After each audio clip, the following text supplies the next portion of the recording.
പൊളിമിക്സ് ആരംഭിക്കുകയാണ്. ഏവർക്കും സ്വാഗതം.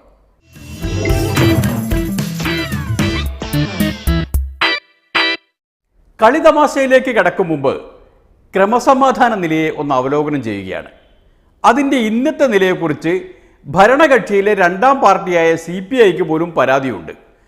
അവരുടെ ഒരു നേതാവിനെ വെട്ടിപ്പരിക്കേൽപ്പിച്ച കേസിൽ പോലും പോലീസ് യഥാർത്ഥ പ്രതിയെ അല്ല പിടിച്ചത് എന്നാരോപിച്ചുകൊണ്ട് അവർ പോലീസ് സ്റ്റേഷനിലേക്ക് മാർച്ച് ചെയ്യുകയാണ്.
കായംകുളത്തെ പോലീസിന് എന്തായാലും ഈ CPIക്കാരുടെ വിളയാടൽ അത്രയങ്ങ് പിടിച്ചില്ല.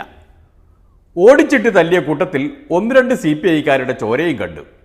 ഇനി എന്താവുമോ എന്തോ. പോലീസ് നിഷ്ക്രിയമാണ്. ചെങ്ങന്നൂർ, കായംകുളം മേഖലകളിൽ ഒരു വിഷയത്തിലും പോലീസ് ഇടപെടുന്നില്ല എന്നുള്ളതാണ്. ഇപ്പോൾ കഴിഞ്ഞ ദിവസമാണ് ASI ഉൾപ്പെടെയുള്ള പോലീസുകാരെ മാരകമായി വെട്ടിപ്പരിക്കേൽപ്പിച്ചത്. അതിനു മുമ്പാണ് കായംകുളം പോലീസ് സ്റ്റേഷനകത്തുനിന്ന് അറിയപ്പെടുന്ന ഗുണ്ടകളെ CPM നേതാക്കളുടെ നേതൃത്വത്തിൽ ചെന്ന് ഇറക്കിക്കൊണ്ടുപോകുന്നത്. അതിനു മുമ്പാണ് സംഭാവന കൊടുത്തില്ല എന്നുള്ള കാരണത്താൽ DYFI പ്രവർത്തകർ അവിടെ കട ആക്രമിക്കുകയും അതിനെ തുടർന്ന് വ്യാപാരി വ്യവസായികൾ ഹർത്താൽ ആചരിക്കുകയും ചെയ്തു. CPMന്റെ പഴയ തീപ്പൊരി നേതാവായ TJ ആഞ്ചലോസിന് പോലും സഹിക്കാൻ പറ്റുന്നില്ല പിണറായി പോലീസിനെ. പിന്നെ പ്രതിപക്ഷത്തിൻ്റെ കാര്യം പറയാനുണ്ടോ? അവർ പഴുതടച്ചൊരു അടിയന്തര പ്രമേയം തയ്യാറാക്കി. PT തോമസാണ് അത് അവതരിപ്പിക്കാൻ അനുമതി തേടിയത്. കൊച്ചിയിലെ ഒരു പോലീസ് സ്റ്റേഷനിൽ ഒരു പരാതി കൊടുത്താൽ 10 മിനിറ്റിനകം ഗുണ്ടാ സംഘം അവിടെ എത്തുകയാണ്, പോലീസ് എത്തുന്നതിന് മുമ്പ്. എങ്ങനെയാണ് സർ പോലീസ് സ്റ്റേഷനിൽ കൊടുക്കുന്ന കേസ് ഗുണ്ടാ സംഘത്തിന്റെ കയ്യിലെത്തുന്നത്? അവർ മധ്യസ്ഥന്മാരാകുന്നത്? അപ്പം അങ്ങനെയുള്ള ഒരു സംഭവമാണ് ഇവിടെ അരങ്ങേറിയിരിക്കുന്നത്. ഇവിടെ ഞാൻ രാഷ്ട്രീയം ഒന്നും പറയുന്നില്ല സാർ. ഇത് മുഴുവൻ സിദ്ദിഖ് എന്ന് പറയുന്ന ഈ സംഘത്തിന് CPIഎമ്മിനെ പോലുള്ള ഒരു നല്ല പാർട്ടിയുടെ നേതാക്കന്മാരുമായുള്ള ബന്ധത്തിന്റെ ജീവിക്കുന്ന ചിത്രങ്ങളാണ്. ഞാനത് പാർട്ടിയെ കുറ്റപ്പെടുത്തുന്നില്ല. ചോര നീരാക്കി പണിയെടുത്ത നിരവധിയായ സമർപ്പിതരായ CPIഎമ്മിന്റെ നേതാക്കന്മാർ, MM ലോറൻസിനെ പോലെ, AP വർക്കിയെ പോലെ, രവീന്ദ്രനാഥിനെ പോലെ, ബാലചന്ദ്രനെ പോലുള്ള നിരവധി നേതാക്കന്മാരെ കൊണ്ട് സമ്പന്നമായ കൊച്ചി ഇന്ന് CPIഎമ്മിന്റെ ഗുണ്ടാ സംഘങ്ങളുടെ കാവലാളായി മാറുന്ന നേതാക്കന്മാരുടെ പിടിയിൽ അകപ്പെട്ടിരിക്കുകയാണ് സാർ. സർ, ഒരു പ്രത്യേക രീതി നമ്മുടെ സംസ്ഥാനത്ത് വളർന്നു വന്നിട്ടുണ്ട്. അത് അവസാനിപ്പിക്കാനാണ് സർക്കാർ ശ്രമിച്ചുകൊണ്ടിരിക്കുന്നത്. ഈ ഗൂണ്ടാ സംഘങ്ങൾക്ക് എന്തുമാകാം എന്ന നിലയാണ്. സർ, ഇവിടെ നേരത്തെ ഞാൻ പ്രസ്താവിച്ച കാര്യവും ഇപ്പോൾ അദ്ദേഹം ആദ്യ ഭാഗത്ത് പറഞ്ഞ കാര്യങ്ങളുമായ ഗൂണ്ടാ സംഘത്തിൻ്റെ അഴിഞ്ഞാട്ടം. സർ, ഇത് നാടിൻ്റെ പൊതുവായ നിയമക്രമ പാലനത്തെ ബാധിക്കുന്ന രീതിയിലാണ് വരുന്നത്. കൊച്ചിയിലെ ഉന്നത CPIM നേതാവിന്റെ അടുത്ത് ഈ പാവപ്പെട്ട സ്ത്രീ പരാതി പറഞ്ഞ് 10 മിനിറ്റ് കഴിഞ്ഞപ്പോൾ ഈ ഗുണ്ടാത്തലവൻ സിദ്ദിഖ് വിളിച്ചു പറഞ്ഞു, ആരുടെ അടുത്ത് പറഞ്ഞാലും രക്ഷയില്ല, എല്ലാം ഞാൻ തീരുമാനിക്കും. ഏതായാലും അയാളെ അറസ്റ്റ് ചെയ്തിരിക്കുന്നു, അങ്ങനെ ഞാൻ വീണ്ടും വീണ്ടും അഭിനന്ദിക്കുന്നു. പക്ഷേ ഇത് മഞ്ഞുമലയുടെ ഒരറ്റം മാത്രമേ ആയിട്ടുള്ളൂ സാർ. യഥാർത്ഥ പ്രതികളെ പിടിക്കണമെങ്കിൽ അങ്ങ് ഇതിന് സമഗ്രമായ പോലീസ് ഗുണ്ട കൊട്ടേഷൻ അവിശുദ്ധ കൂട്ടുകെട്ടിനെ പറ്റി സമഗ്ര അന്വേഷണത്തിന് ഉത്തരവിടാൻ തയ്യാറുണ്ടോ? അങ്ങനെ ഉത്തരവിട്ടാൽ യഥാർത്ഥ വസ്തുത പുറത്തു വരും. അങ്ങയുടെ പേര് ഇതിലേക്ക് വലിച്ചഴച്ചപ്പോഴാണ് അങ്ങേക്ക് ചൂടുണ്ടായത്. നല്ല കാര്യം. ഇവിടെ അഴിഞ്ഞാടാൻ ഗൂണ്ടകൾക്കൊരു മടിയുമില്ല എന്ന നില വന്നുകൊണ്ടിരിക്കുന്നുണ്ട്. ആളുകളുടെ കയ്യിൽ കാശുണ്ടായാൽ ആ കാശ് അവരധ്വാനിച്ചുണ്ടാക്കിയതായിരിക്കും. അത് അധ്വാനിക്കാതെ തട്ടിപ്പറിക്കാനുള്ള ഏർപ്പാടുകളായിട്ടാണ് ഗൂണ്ടാ സംഘങ്ങൾ നീങ്ങിക്കൊണ്ടിരിക്കുന്നത്. ആ ഗൂണ്ടാ സംഘങ്ങളെ നിലക്ക് നിർത്തുക തന്നെ ചെയ്യും. ഈ ഗുണ്ടാ സംഘത്തിന് അങ്ങയോട് വളരെ അടുത്ത് നിൽക്കുന്ന കണ്ണൂരിലെ ഉന്നതരായ നേതാക്കന്മാർക്ക് ബന്ധമുണ്ട്. സാർ, ഇന്നൊരു കല്യാണത്തിനൊക്കെ ചെന്നാൽ ഏത് ഗുണ്ടയ്ക്കും അറിയാതെ നമ്മുടെയൊക്കെ കൂടെ നിന്നൊരു ഫോട്ടോ എടുക്കാം. ആ ഫോട്ടോയുടെ പേര് ഞാൻ കുറ്റപ്പെടുത്തുന്നില്ല. പക്ഷേ MP ജയരാജനടക്കം P രാജീവ് അടക്കം നേതാക്കന്മാർ ഒന്നിച്ചു നിൽക്കുന്ന പടമുണ്ട്. ആ പടം ഞാൻ അവരെ കുറ്റപ്പെടുത്തുകയില്ല. ചിലപ്പോൾ ഇയാൾ മുതലെടുക്കാൻ വേണ്ടി നിന്നതായിരിക്കാം. പക്ഷേ ആ പടങ്ങളും ആ ബന്ധങ്ങളുമാണ് ബഹുമാനപ്പെട്ട മുഖ്യമന്ത്രിയുടെ പേരുപയോഗിക്കാൻ ഇയാളെ പ്രേരിപ്പിച്ചത് എന്ന് കാണുമ്പോൾ, ഇതെല്ലാം കൂട്ടിവായിക്കുമ്പോൾ ഈ സംഭവത്തെ പറ്റി കൂടി അന്വേഷിക്കണം. ഇനി അഥവാ എൻ്റെ ഏറ്റവും അടുത്ത് നിൽക്കുന്ന ഒരാളാണ് ഇങ്ങനെ പ്രവർത്തിക്കുന്നു വിചാരിക്കുക, അങ്ങനെ ഒരാളുണ്ടാവില്ല. സാധാരണ അങ്ങനെ ഒരാൾക്ക് എൻ്റെ അടുത്ത് വരാൻ കഴിയില്ല. അങ്ങനെ ആയാൽ പോലും സംരക്ഷണം ഉണ്ടാവില്ല. ആ കാര്യം ഉറപ്പാണ്. അങ്ങേക്ക് താല്പര്യമുള്ള മറ്റൊരു കാര്യം കൂടി ഞാൻ പറയാം സർ. കളമശ്ശേരിയിലെ ഒരു വ്യവസായി കോട്ടയ്ക്കലിൽ അങ്ങയുടെ മുന്നണിയുടെ ഒരു സ്ഥാനാർത്ഥിയായിരുന്നു. ഇന്നലത്തെ ചാനലിൽ ഞാൻ കാണുന്നു, അദ്ദേഹത്തിന്റെ സ്ഥാപനം സക്കീർ ഹുസൈൻ എന്ന് പറയുന്ന സ്പോർട്സ് കൗൺസിലിന്റെ പ്രസിഡന്റിന്റെ നിർദ്ദേശപ്രകാരം, ഏരിയ സെക്രട്ടറി ആണെന്ന് തോന്നുന്നു, എനിക്കറിയില്ല, നിർദ്ദേശപ്രകാരം ഗുണ്ടകൾ അവിടെ കടന്നാക്രമിക്കാൻ പോകുന്നു. കളമശ്ശേരി ഏലൂർ പോലീസ് അകമ്പടിയോടെ വ്യവസായിയെ വീട്ടിൽ കൊണ്ടാക്കുന്നു. LDFന്റെ സ്ഥാനാർത്ഥിയായി കോട്ടയ്ക്കൽ മത്സരിച്ച ഒരു വ്യവസായിയുടെ സ്ഥിതി ഇതാണെങ്കിൽ മറ്റുള്ളവരുടെ കാര്യം പറയേണ്ടതുണ്ടോ സർ? സർ, ഇവിടെ വിചിത്രമായ കഥകളാണ് വരുന്നത്, വിചിത്രമായ സംഭവങ്ങളാണ് വരുന്നത്. ഒരു നല്ല കാശുള്ള ഒരാളാണെങ്കിൽ, നമ്മുടെ നാട്ടിൽ പലതരത്തിലും കാശുണ്ടാക്കുന്നവരുണ്ടല്ലോ, അങ്ങനെയുള്ള ആളുകളാകുമ്പോൾ അവരെ ഏതെങ്കിലും തരത്തിലൊരു പ്രശ്നം ഉന്നയിച്ച് ചെല്ലുകയാണ്. എന്നിട്ട് അതിൻ്റെ മേലെ കാശ് ചോദിക്കുകയാണ്. കാശ് ചോദിച്ചില്ലെങ്കിൽ മറ്റു പ്രശ്നങ്ങൾ ഉണ്ടാക്കുക. ഇങ്ങനെ ചില റാക്കറ്റുകൾ ഇവിടെ പ്രവർത്തിച്ചുകൊണ്ടിരിക്കുന്നുണ്ട്. ആളുകളുടെ പണം പിടുങ്ങാൻ വേണ്ടി നടക്കുന്ന ഗൂണ്ടാ സംഘങ്ങൾ, അവർക്ക് വേണ്ടി ആളെ എന്തും ചെയ്യാൻ മടിക്കാത്ത സംഘങ്ങൾ, അവർക്ക് കാശ് കൊടുത്തില്ലെങ്കിൽ ആക്രമണം നടത്തുമെന്നുള്ളതാണ് നില. ഇവിടെ പറഞ്ഞ തരത്തിൽ അതിഗുരുതരമായ പ്രശ്നമായിട്ട് തന്നെയാണ് സംസ്ഥാന ഗവൺമെന്റ് ഇതിനെ കാണുന്നത്. സർ, അത്യന്തം ഗുരുതരമായ ഒരു കാര്യം, ഈ ഉന്നത പോലീസ് ഉദ്യോഗസ്ഥൻ ഒരു ന്യൂനപക്ഷ സമുദായത്തിലെ ഒരംഗത്തെ വിളിച്ചു പറഞ്ഞിരിക്കുന്നു, മര്യാദയ്ക്ക് നടന്നോണം, തീവ്രവാദ കേസുകളിൽ നിന്നെയൊക്കെ പെടുത്താൻ എനിക്കറിയാം, ആവശ്യമെങ്കിൽ ഞാനത് വിശദാംശം പിന്നീട് വെളിപ്പെടുത്തും. സർ, നിങ്ങൾ അറിയണം, ഗുണ്ടാ സംഘവും ഈ പോലീസ് ഉദ്യോഗസ്ഥനും അവിശുദ്ധ രാഷ്ട്രീയ കൂട്ടുകെട്ടും ഈ ബന്ധം അന്വേഷിക്കാൻ തയ്യാറാകണം എന്ന് ഞാൻ അഭ്യർത്ഥിക്കുന്നു. ഇതിലൊന്നും രാഷ്ട്രീയത്തിൻ്റെ പ്രശ്നമില്ല സർ. ഇത് നമ്മുടെ നാടിനാവശ്യമായിട്ടുള്ളൊരു കാര്യമാണ്. ഏത് പ്രദേശത്തായാലും അവിടെയുള്ളവർക്ക് സ്വൈര്യമായി ജീവിക്കാൻ കഴിയണ്ടേ? ഏതെങ്കിലും ഗൂണ്ടക്ക് ഏതെങ്കിലും അദ്ദേഹത്തിൻ്റെ രക്ഷയ്ക്ക് വേണ്ടി ഏതെങ്കിലും ഭാഗത്തേക്ക് ചാരി നിന്നിട്ടുണ്ടെങ്കിൽ അത് ഒരു സംരക്ഷണ കവചമായിട്ട് ഈ സർക്കാരിന് കീഴിൽ വരില്ല. ഇപ്പോൾ എൻ്റെ തന്നെ രാഷ്ട്രീയ പാർട്ടിയോട് ബന്ധപ്പെട്ട ഒരാളായിപ്പോയി അത്തരമൊരു ഗുണ്ട എന്ന് വന്നാൽ അയാളെ സംരക്ഷിക്കാനല്ല ഈ ഗവൺമെൻറ് നിൽക്കുന്നത്, ഈ നാട്ടിനെ സംരക്ഷിക്കാനാണ്, ഈ നാട്ടിലെ ജനങ്ങളെ സംരക്ഷിക്കാനാണ്. ഈ പ്രശ്നം കാര്യമാത്ര പ്രസക്തമായും ശക്തമായും സഭയിൽ അവതരിപ്പിച്ച പ്രതിപക്ഷത്തെയും അത് ഉൾക്കൊള്ളുന്ന എല്ലാ ഗൗരവത്തോടെയും അത് ഏറ്റെടുത്ത മുഖ്യമന്ത്രിയെയും സമദൂരത്തിൽ പിന്തുണച്ചുകൊണ്ട് പൊളിമിക്സ് ഒരു ഇടവേളയിലേക്ക് കടക്കുകയാണ്. അത് കഴിഞ്ഞു വന്നിട്ട് കർഷകരുടെ ചില പ്രശ്നങ്ങൾ പരിഹരിക്കാനുണ്ട്.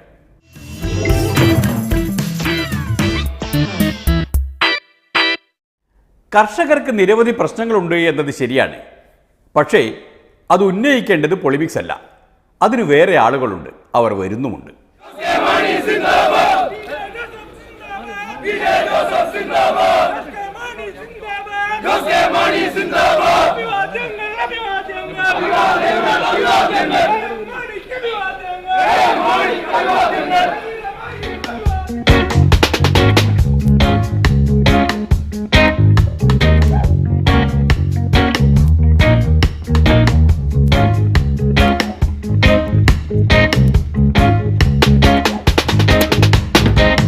ആദ്യമായി മൗന പ്രാർത്ഥനയോടെ ഈശ്വരൻ.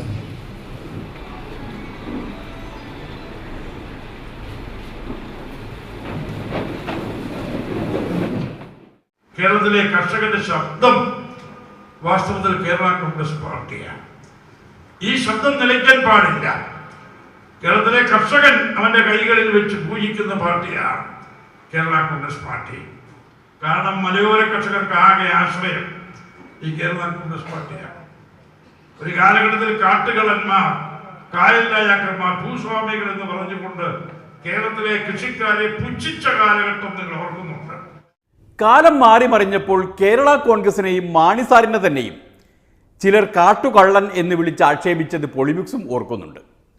അതെല്ലാം പോട്ടെ, മാണിസാറിൻ്റെ അധ്വാനവർഗ സിദ്ധാന്തത്തിന് മുന്നിൽ ഈ ആക്ഷേപമൊന്നും ഒന്നുമല്ല. അവരാണ് യജമാനന്മാർ. പക്ഷെ അത് വിസ്മരിച്ചുകൊണ്ട് കൃഷിക്കാരെ പുച്ഛിച്ചപ്പോഴാണ് കേരള കോൺഗ്രസിന്റെ പ്രസിദ്ധമായ അധ്വാനവർഗ സിദ്ധാന്തവുമായി രംഗത്ത് വന്നത്. അധ്വാനവർഗ സിദ്ധാന്തം രചിച്ചു, നിർവചിച്ചു. അത് ബ്രിട്ടീഷ് ഹൗസ് ഓഫ് കോമൺസിലും അതുപോലെ തന്നെ ഹൗസ് ഓഫ് കോമൺസും അതുപോലെ തന്നെ കേംബ്രിഡ്ജ് സർവകലാശാലയിലും ഓക്സ്ഫോർഡ് സർവകലാശാലയിലും ഒക്കെ നമ്മുടെ സിദ്ധാന്തം ചർച്ച ചെയ്തു. ആഗോളതലത്തിൽ ചർച്ച ചെയ്തു. അങ്ങനെ വേറെ സിദ്ധാന്തം ചർച്ച ചെയ്തിട്ടില്ല. മാർക്സിയൻ സിദ്ധാന്തത്തിന് ബദലായ ഒരു സിദ്ധാന്തം എന്നുള്ള നിലയിൽ കേരള കോൺഗ്രസിന്റെ ഉത്കൃഷ്ടത എല്ലാവരും അംഗീകരിച്ചു. ഇതിന് വൈശിഷ്ട്യം എല്ലാവരും ഉറക്കെ പറയുകയുണ്ടായി. സർ കെ എം മാണി ലോക രാഷ്ട്രീയ വേദികളിൽ അറിയപ്പെടുന്നത് അധ്വാനവർഗ സിദ്ധാന്തത്തിൻ്റെ പേരിലാണ്. അതെല്ലാം ശരി തന്നെ. പക്ഷേ പ്രാദേശിക രാഷ്ട്രീയത്തിൽ അല്പം കൂടി ശ്രദ്ധ കേന്ദ്രീകരിക്കുന്നത് നന്നായിരിക്കും. അല്ലെങ്കിൽ കാൽച്ചുവട്ടിലെ അണികൾ ഒലിച്ചു പോവാനിടയുണ്ട്. ചില ദേശീയ രാഷ്ട്രീയ പാർട്ടികൾ കേരളത്തിലെ കർഷക പ്രശ്നങ്ങൾ ഉയർത്തിപ്പിടിച്ച് രംഗത്തിറങ്ങിയിട്ടുണ്ട്, അതും തൊടുപുഴയിൽ.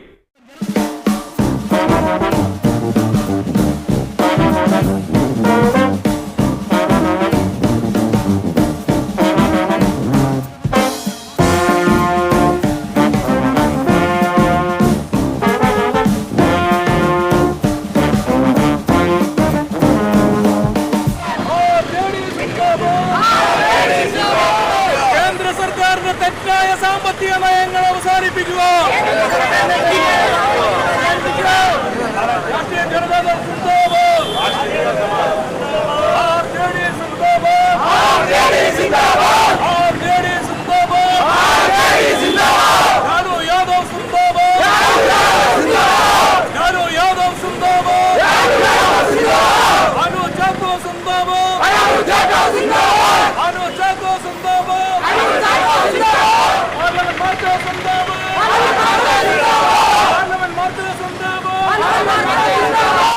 പാർട്ടി ബീഹാറിലെ ഉള്ളുവെങ്കിലും സംസ്ഥാന പ്രസിഡന്റ് കാഞ്ഞിരപ്പള്ളിക്കാരിയാണ്, കർഷകപുത്രിയുമാണ്. അതുകൊണ്ട് തന്നെ നോക്കിയും കണ്ടുമൊക്കെ നിന്നില്ലെങ്കിൽ കേരള കോൺഗ്രസുകൾ മൊത്തത്തിൽ ക്ഷീണിച്ചു പോകാനിടയുണ്ട്. അറിഞ്ഞിടത്തോളം ഒരു പെൺമാണിയാണ് അനു ചാക്കോ.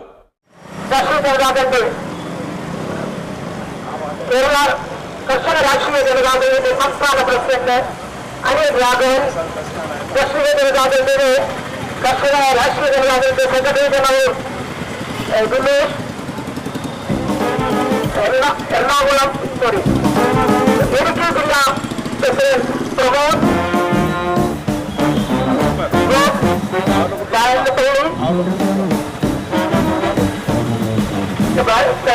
അനുവദിക്കുന്ന എന്റെ എല്ലാ സഹോദരി സഹോദരന്മാരെ, ഇന്ന് സോഷ്യലിസ്റ്റ് പ്രസ്ഥാനത്തിന്റെ കുലപതിയായ ശ്രീ ലാലു പ്രസാദ് യാദവ് നയിക്കുന്ന രാഷ്ട്രീയ ജനതാദൾ ഇന്ന് കേരളത്തിൽ രാഷ്ട്രീയ ജനതാദളിന്റെ ഒരു വലിയൊരു പ്രക്ഷോഭം തന്നെ തുടങ്ങിയിരിക്കുകയാണ്.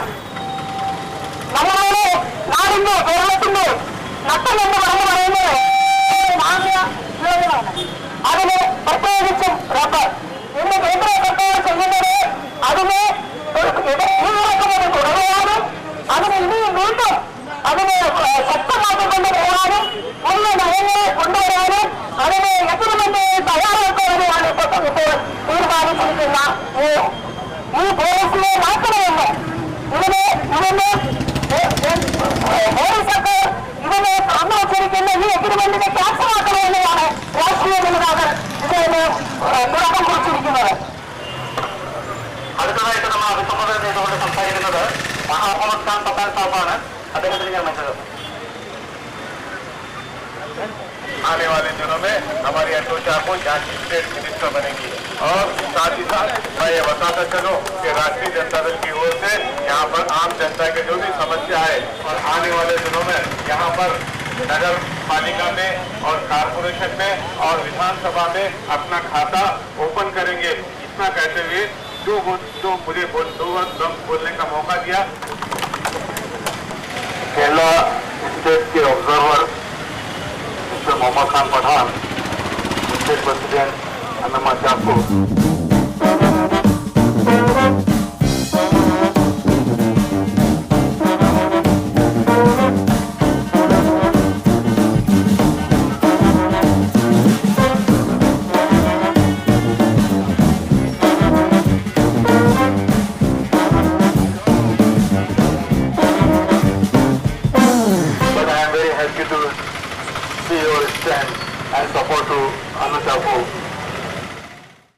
മാതൃഭാഷയിലും രാഷ്ട്രഭാഷയിലും പറഞ്ഞത് മനസ്സിലാക്കിയാൽ കേരളത്തിലെ എല്ലാ രാഷ്ട്രീയ പാർട്ടികൾക്കും നല്ലതാണ്. പഞ്ചായത്തുകളിലും നഗരസഭകളിലും മാത്രമല്ല, അസംബ്ലിയിലും അക്കൗണ്ട് തുറക്കാനാണ് RJDയുടെ പുറപ്പാട്. ഏതായാലും ലാലു പ്രസാദ് യാദവിൻ്റെ പാർട്ടി വന്നാലെങ്കിലും കേരളത്തിലെ കർഷകർ രക്ഷപ്പെടുമല്ലോ എന്ന ആശ്വാസത്തോടെ പൊളിമിക്സ് ഒരു ഇടവേളയിലേക്ക് കടക്കുകയാണ്. അത് കഴിഞ്ഞു വന്നാൽ നഗരഭരണം ശരിയാക്കാനുണ്ട്.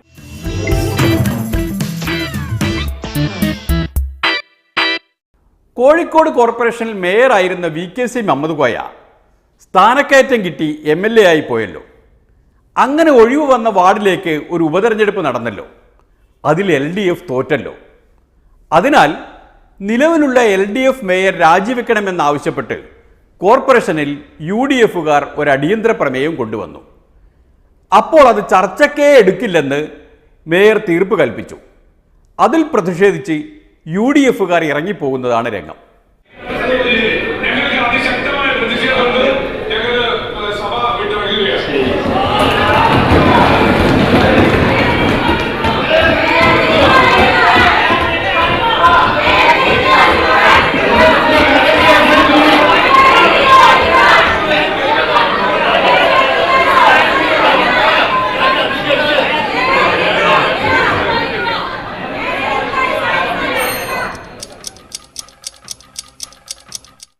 തിരിച്ചു കയറിയപ്പോഴേക്ക് കാപ്പി കുടിക്കാൻ നേരമായിരുന്നു. കാപ്പി കുടിയാകട്ടെ വിഭവസമൃദ്ധമായിരുന്നു.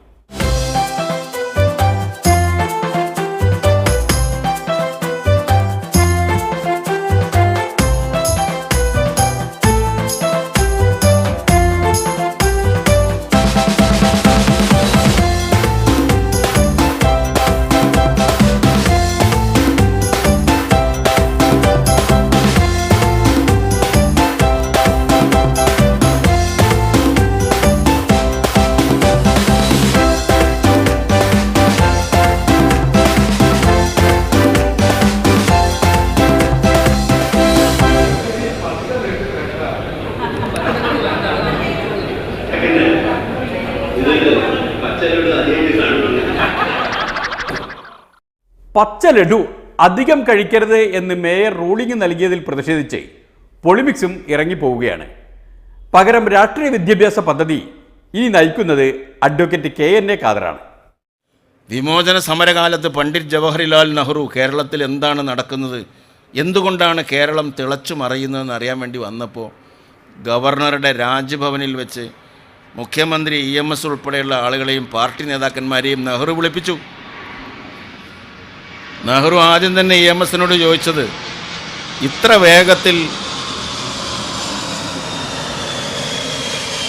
വേഗത്തിൽ ഇത്ര അധികം ആളുകളെ ശത്രുക്കളാക്കാൻ നിങ്ങൾക്ക് എങ്ങനെ സാധിച്ചു എന്ന് ചോദിച്ചു. അന്ന് പണ്ഡിറ്റ് ജവഹർലാൽ നെഹ്റു അങ്ങനെ ചോദിക്കാൻ പ്രത്യക്ഷമായൊരു കാരണം വേറെയുമുണ്ടായിരുന്നു. നെഹ്റുവിനെ സ്വീകരിക്കാനായി മുഖ്യമന്ത്രി EMS നമ്പൂതിരിപ്പാടും വിമാനത്താവളത്തിലെത്തിയിരുന്നു. രണ്ടുപേരും വിമാനത്താവളത്തിൽ നിന്ന് കാറിൽ രാജ്ഭവനിലേക്ക് പോകുന്നതിൻ്റെ വഴി റോഡിൻ്റെ ഇരുവശത്തുമായി നിരന്നു നിന്ന ആളുകൾ കരിങ്കൊടി വീശി പ്രതിഷേധ മുദ്രാവാക്യം മുഴക്കുന്നുണ്ടായിരുന്നു. അത് കണ്ടപ്പോഴാണ് ജവഹർലാൽ നെഹ്റു അങ്ങനെ ചോദിച്ചത്. അതുതന്നെയാണ് ഇപ്പോൾ അദ്ദേഹം ചെയ്തുകൊണ്ടിരിക്കുന്നത് അല്ലേ? അതുതന്നെയാണ് ഇപ്പോൾ അദ്ദേഹം ഇതുപോലെ മോശമായിട്ടുള്ളൊരു ടീം, മന്ത്രിമാരുടെ ഒരു ടീം ഇതുവരെ കേരളത്തിൽ അധികാരത്തിൽ വന്നില്ല. ജയരാജന് നമ്മൾ തമാശ കൊണ്ട് കുറച്ചൊക്കെ ആളുകൾ, ഇപ്പോൾ മുഹമ്മദ് അലി കാഷ്യസ് ക്ലേ മരിച്ചു പറഞ്ഞപ്പോൾ കേരളത്തിൻ്റെ അഭിമാനമായിരുന്ന കായിക താരമാണ് മുഹമ്മദ് അലി പറഞ്ഞ മൂപ്പർ. ആയിക്കോട്ടേന്ന്, അതിനൊന്നും നമ്മൾ കുറ്റം പറയണ്ട. കാരണം മന്ത്രിമാർക്ക് മാത്രമാണ് ഒരു യോഗ്യത നിശ്ചയിച്ചിട്ടില്ലാത്തത്. ഒരു പ്യൂണാണെങ്കിൽ വരെ സൈക്കിൾ ഔട്ട് അറിയണം. ഇതിനതിൻ്റെ ആവശ്യമില്ല, വിദ്യാഭ്യാസത്തിൻ്റെ ആവശ്യമില്ല, അറിവിൻ്റെ ആവശ്യമില്ല. ഒരു യോഗ്യത നിശ്ചയിച്ചിട്ടല്ല. ഞങ്ങൾ ജയരാജന് മന്ത്രിയാകാനുള്ള അധികാരമുണ്ട്, തലക്ക് സുഖമുണ്ടാണെന്ന് മാത്രമേ ഉള്ളൂ. ഭ്രാന്ത് ഉണ്ടാകാൻ പാടില്ല, പ്രായപൂർത്തിയാണെന്നുള്ള അങ്ങനത്തെ ഒരാൾക്ക് മന്ത്രിയാകാം. അപ്പോൾ ആർക്കും ആകാവുന്ന ഒരേ ഒരു തൊഴിൽ ഇതാണ്. വേറൊരു പ്യൂണിൻ്റെ പണി പോലും എടുക്കണമെങ്കിൽ അതിനൊരു യോഗ്യത ഉണ്ട്, ഒരാൾക്കും ഒരാവശ്യമില്ല. അങ്ങനെയുള്ള ജയരാജൻ കാഷ്യസ് ക്ലേനെ അറിയില്ല, നിങ്ങളെന്തിനാ തിരിക്കണം? അങ്ങനെ ആയിരിക്കണം. മന്ത്രി പണിയിലെ ഏറ്റവും വിഡ്ഢിത്തരം പറയാന്നുള്ളത് ഭൂഷണമായിട്ടുള്ളൊരു കാര്യമാണ്. മന്ത്രിക്ക് മാത്രം, നിങ്ങൾക്ക് വരെ അത് ഭൂഷണമല്ല, മന്ത്രിക്ക് ഭൂഷണമായിട്ടുള്ളൊരു കാര്യമാണ്. വെറുതെയല്ല ഈ ഖാദർ സാഹിബിന് മന്ത്രിയാകാൻ കഴിയാതെ പോയത്. പടച്ചോൻ അദ്ദേഹത്തിന് ബുദ്ധിയും വിവരവും കുറച്ച് വാരിക്കോരി കൊടുത്തു. അതിപ്പോൾ പാരയായിപ്പോയി. പാവം. പരമാവധി അറിവില്ലാത്ത ആളായിരിക്കുക, അറിവുണ്ട് എന്ന് എല്ലാവരോടും നടിക്കുക, അതൊക്കെയാണ് അതിന് വേണ്ട ചില യോഗ്യതകൾ. അങ്ങനെയുള്ളൊരു കാലത്ത് ജയരാജൻ ഉണ്ട്. ഇപ്പോൾ സാക്ഷി കർമാക്കർ എന്ന് പറഞ്ഞ് തെറ്റി, PV സിന്ധു എന്ന് പറഞ്ഞ തെറ്റി, ഒളിമ്പ്യൻസിൻ്റെ പേര് പറഞ്ഞത് തെറ്റിപ്പോയി എന്നുള്ളത് കൊണ്ട് നമ്മളയാളെ കുറ്റം പറയാൻ പറ്റുമോ? അതിനു മുമ്പ് പേര് തെറ്റിച്ച എത്ര ആൾക്കാർ അവിടെ ഉണ്ടായിരുന്നു നിങ്ങൾക്കറിയില്ലേ? മറ്റേയാൾ എന്നുദ്ദേശിച്ചത് സീതി ഹാജിയെ അല്ല കേട്ടോ, EK നയനാരെയാണ്. അപ്പോൾ അങ്ങനെയുള്ള അതൊക്കെ തെറ്റിച്ച കേരളത്തിൽ പിന്നെ ഇയാൾ ഒരു തെറ്റ് പറഞ്ഞാൽ എന്താ അതിന് കുറ്റം പറയാൻ പറ്റുക? എന്നെങ്കിലും വിവരമുള്ള ഒരാളെ മന്ത്രിയാക്കുകയാണെങ്കിൽ അഡ്വക്കേറ്റ് KNA ഖാദറിനെ പരിഗണിക്കണമെന്ന് പാണക്കാട്ടെ തങ്ങന്മാരോടും അവരുടെ കാര്യസ്ഥനായ കുഞ്ഞാപ്പയോടും ശുപാർശ ചെയ്തുകൊണ്ട് ഇന്നത്തെ കാര്യപരിപാടികൾ ഇവിടെ അവസാനിപ്പിക്കുകയാണ്. സലാം.